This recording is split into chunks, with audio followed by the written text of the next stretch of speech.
একদিকে যখন 3 অনুপ্রবেশকারীকে গ্রেফতার করা হয়েছে, তখন অন্যদিকে চোরা পথে বাংলাদেশে পালানোর সময় গ্রেফতার করা হয়েছে দুজনকে। ধৃতদের বাড়ি বাংলাদেশের বাগেরহাট জেলায়। যেমনটা জানা যাচ্ছে, আরো দুই বাংলাদেশি ধৃত। বাগদায় পুলিশের জালে 2 বাংলাদেশি এবার চোরা পথে বাংলাদেশে পালানোর সময় দুজনকে গ্রেফতার করা হয়েছে। প্রতিনিধি অনিরুদ্ধ এই মুহূর্তে আমাদের সঙ্গে রয়েছেন। অনিরুদ্ধ, কি পরিচয় তাদের, কি জানা যাচ্ছে, কোন উদ্দেশ্যে তারা এই দেশে এসেছিলেন?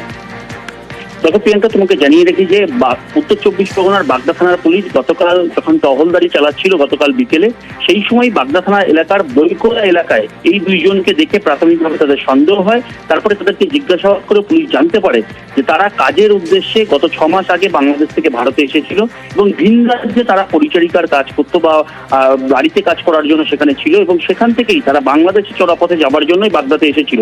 এবং গতকাল বিকেলে পুলিশ তাদেরকে আটক করে জিজ্ঞাসাবাদ করে যখন পুলিশ জানতে পারে তারা বাংলাদেশের বাগেরহাট গ্রামের বাসিন্দা, বাগেরহাট জেলার বাসিন্দা, তারপরেই তাদেরকে গ্রেফতার করা হয়। আজ ধৃতদের বনগাঁ মহকুমা আদালতে পাঠিয়েছে বাগদা থানার পুলিশ। প্রিয়াঙ্কা।